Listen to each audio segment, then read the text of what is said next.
We go from scary traditional werewolf movie to spiritual wolf form movie that may or may not be considered werewolves depending on how you look at it. Wolfen is another film that's based off a book, this time being directed by Michael Wadley, and was released July 24th, 1981. Like before, this will mostly be me going on the movie on its own merits, but we'll try to note any noticeable differences from the source material as we go, though maybe not as much as before. With that, let's begin our hunt for the mysterious Wolfen that haunt our society.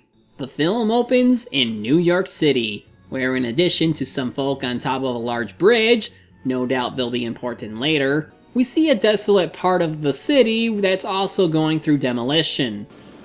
As this goes on, we get something unusual.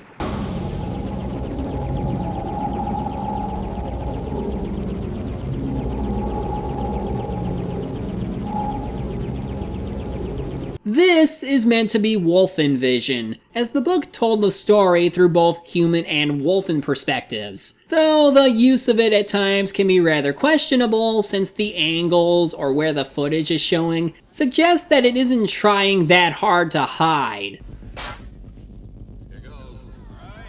I lifted up some dirt! I am a hard-working politician! This same politician, Vanderveer as he's called, and his wife were going out on a drive while still being monitored by officials when those two folk from before decide to throw a bottle at them. If it isn't obvious by now, they are probably activists who are not happy at his campaign for city expansion. Or something. Either way, the two arrive at the graveyard where Vanderveer decides to be kind of a dick. Chris!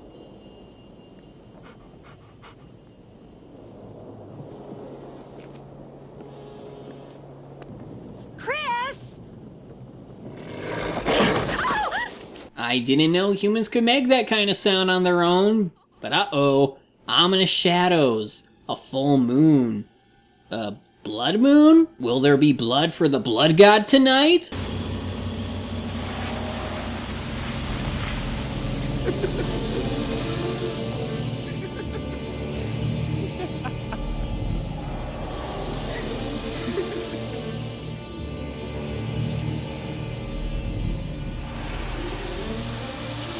Another problem I'll have with this filter effect is that it becomes rather confusing to how many of these things there are. How they are able to be in one place one moment, but then teleport somewhere else? Seriously, before death, the creatures were behind a fence. Underneath the guy, behind a statue. If there were only two of these guys, then how are they getting around that quickly and without being noticed? Even the dog didn't see them when it was only behind a barred fence while facing it! It's not even that dark out. How are you blind? And here, it's inside that windmill where the wife is currently in the middle of. Your placement of these vision spots are pretty bad, guys.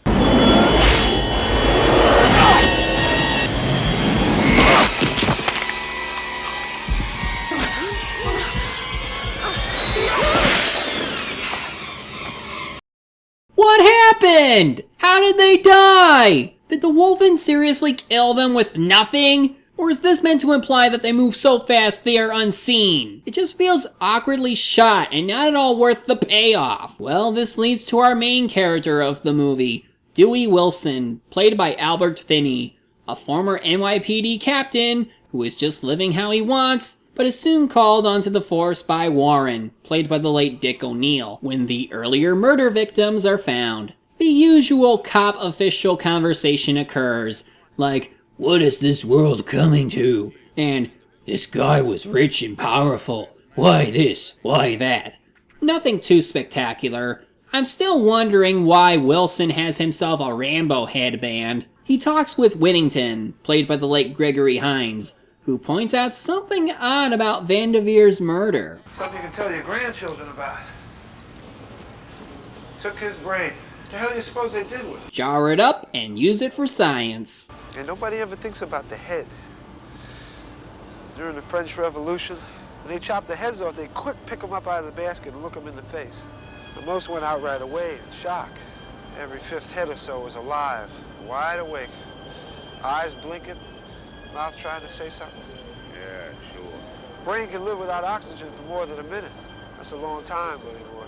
How'd you like to see your own body and know you're dead? Do I really need to know that? It's kind of creepy. Oh, yeah, that's kind of the point to these movies, isn't it? Wilson heads to the morgue, where we get ourselves a short appearance by Reginald Van Johnson in his first movie role, where Wilson wants to examine the bodies of other victims, as they all seem to share the same kind of death and all having their brains removed, not to mention no metal residue on any of the victims. Really, so far it's mostly been these guys just trying to figure out who did it, while so far coming up with nothing. That would make sense, since this is a crime movie, but if it's meant to have a horror theme, well, so far it hasn't really been incorporated well, since Wolfen vision easily gives away the fact that something is going to die. Yes, this sort of vision would later be incorporated in movies like Predator, but they tend to handle the usage of it where it would make sense to. The other thing is, the political controversies, propaganda, whatever. I feel things are going by too slowly, and so far I am uncaring for what happens to who. Criminal psychologist Rebecca Neff, played by Deanne Venora, is paired up with Wilson to investigate the murders since she has a good grasp on the victimology, and they believe that Vandeveer's niece might know about who may have done it based on common methods. And it's still boring. One death is a tragedy, isn't it? A million is just a statistic. You tell me about our wars. Tell me about 3 deaths. 3 deaths? Well, are you aware of any information about the murder of Christopher and Pauline Vandeveer?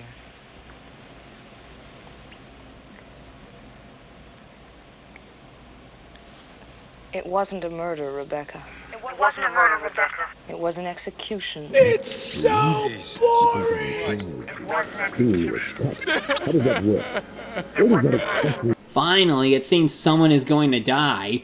This time being a homeless person. Now this is getting confusing. Who exactly are these Wolfen going after? Vandeveer would have suggested politicians trying to force poverty and crap, but now they're actually going after those in poverty. What's their motive at this point? And what the hell kind of murder is this? I can't even relish an 80s horror if it isn't satisfying. At least The Howling was fun and had diverse characters. This is like a standalone Criminal Minds without the interesting cast of characters and murder cases. Meanwhile, Wilson and Rebecca try understanding each other. God, guns, and guts made America. Let's keep all 3. Why are you a cop? Well, I like to kill. It's a habit I picked up, and it's hard to shake. Killed anyone lately? Well, I tried to kill a rabbit this morning, but it went down a hole. What do you make of that? Everything is boring.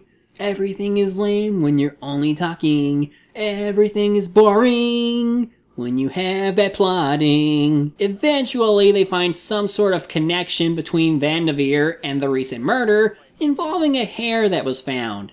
Non-human hair. Ooh, now they're starting to get serious. Wilson and Rebecca decide to check out the area where the last victim died, an abandoned church, which was actually built and destroyed for the purpose of this movie. Given the state of New York at the time, it seemed like an ideal location, so I'll give them credit for that one. They hear the sound of crying and go inside to investigate, but soon it becomes obvious that, of course, It's a trap!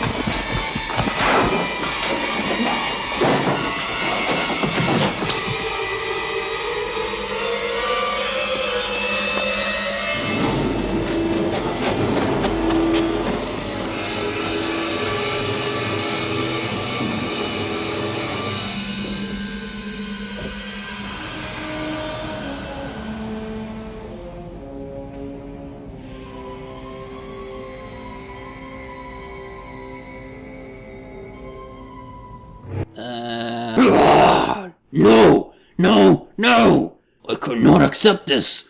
I hunger! I must feed!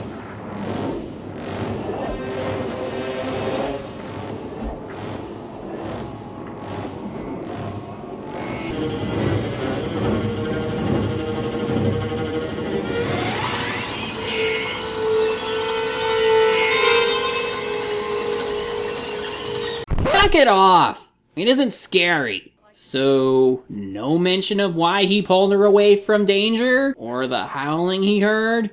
Just going back to his killing habits? And speaking of killings... Hi, doggy.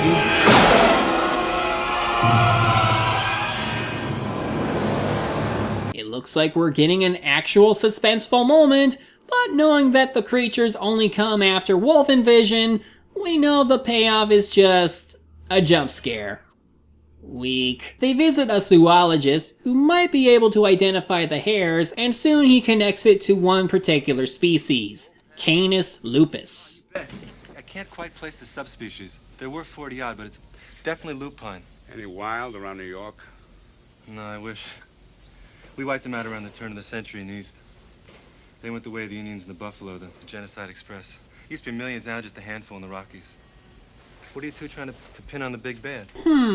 Could it be foreshadowing? Wolf. Then it wouldn't be a wolf. Absolutely not. See, people kill people. Wolves don't kill people, that's a myth. Well, that's debatable, seeing how so far, at least in North America, no healthy wolf has managed to do that. But like any wild animal, that would still resound to yes, they can if they are able to. But then he goes and says it's because they are smart and somewhat like Indians. Gee, you mean like the two we saw at the beginning of the movie? Well, now Wilson is thinking about finding this one Indian militant named Eddie. Oh, not again. Since he arrested him before for trying to blow up some building. He finds him on top of that bridge where he begins his interrogation. The guy next door, your mother, what? Mother Nature. Sure. I can swim like a fish and I fuck like a bunny.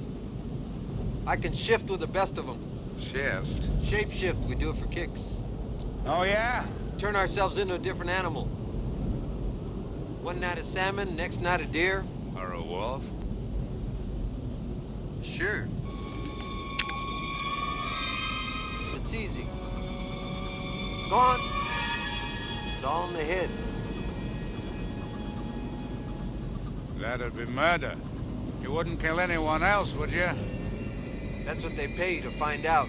Gee, I wonder if he did it. After more boring exposition, Wilson decides to tail Eddie to see whether or not his words hold water. He finds him stripping by the docks and going through a strange transformation.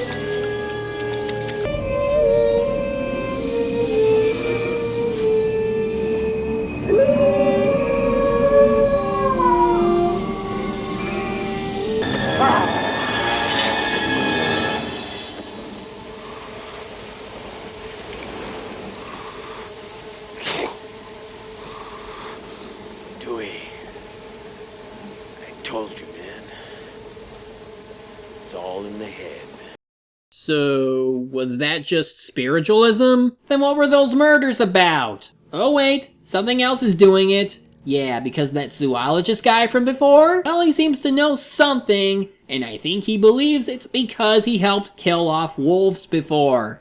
But he dies, so no one cares. Wilson heads out to meet Rebecca while having hallucinations, and is starting to think that Eddie might be the murderer after all. But then it looks like Eddie is the murderer as the two make out, and really I don't know anymore. There's no real tension this time around, just awkwardness with all the filter effects, and with slow pacing. I feel the movie is trying to drag it out for as long as it can, but without any real development whatsoever. Well, we know Whittington is next to die, given his need to show off his karate, as now he and Wilson are staking out that church from earlier. He gets one last joke in before the eventual thing happens. Does that thing have a basement? A wolf! They do exist!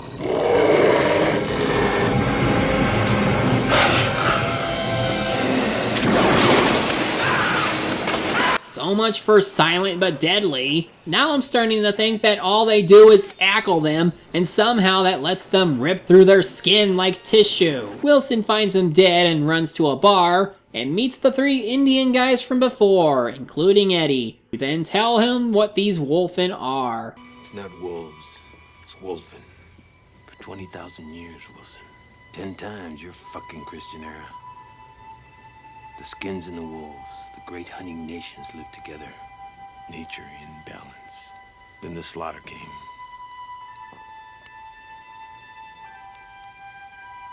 The smartest ones, they went underground. Into the new wilderness, your cities. Into the great slum areas, the graveyard of your fucking species. These great hunters became your scavengers. Your garbage, your abandoned people became their new meat animal. Animals? Are you sure, Wilson? They might be gods. In their eyes, you are the savage. You got your technology, but you lost. You lost your senses. So the Wolfen are just wolf spirits that prey on those that would otherwise not be a factor in the ever-growing society, while also going after those that would impose on their hunting? In the book, they were just really intelligent wolves that did that, but only because they were still the top predator over man. Here, they also have a bit of a god complex. Is this really horror at this point?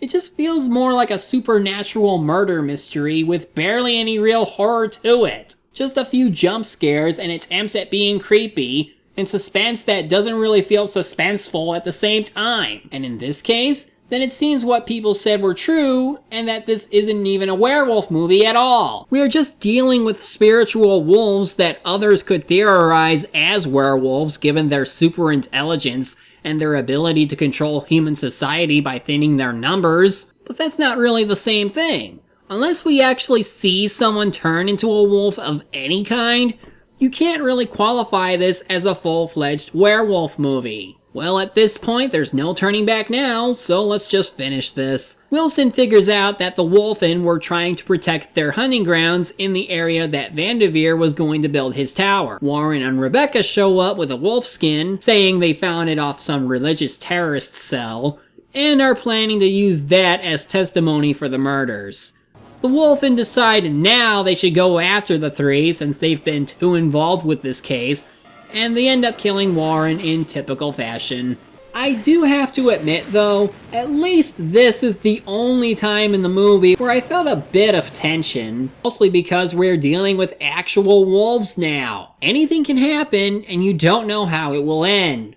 Too bad the movie is almost over, and it's only now things get remotely interesting. They hide out in Vanderveer's apartment, and they still get found by them, Resident Evil style. More filters during a standoff as Wilson tries to reason with them that they aren't intruding on their hunting grounds anymore, via destroying models. And it works, since when the police show up, they vanish. So, that's it? They aren't going to do anything else? In the book, they at least let the world know about this through carcasses they obtain, but I guess because they're gods, there's nothing they can do about it? Whatever. Movie ends on standard human arrogance crap. In arrogance, man knows nothing of what exists. There exists on earth such as we dare not imagine. Life as certain as our death. Life that will prey on us as we prey on this earth.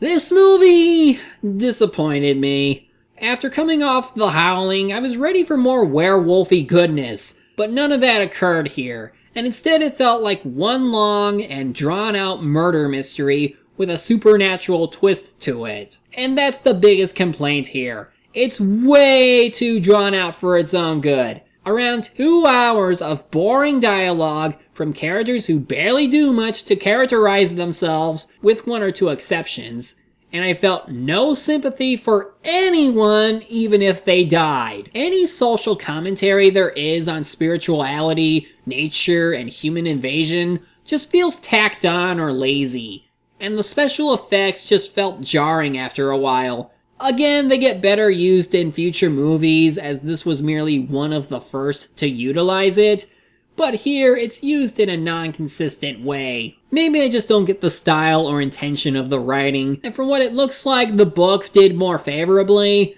but the changes they made here did not help in the adaptation. Either way, I didn't like it. It's just one long, boring movie with little to no tension until the very end, and has no werewolves despite me thinking there would have been. Well, we might have gotten our first dud, but hopefully the next one will be better. Tune in next time, where we wrap up the marathon by visiting Big Ben.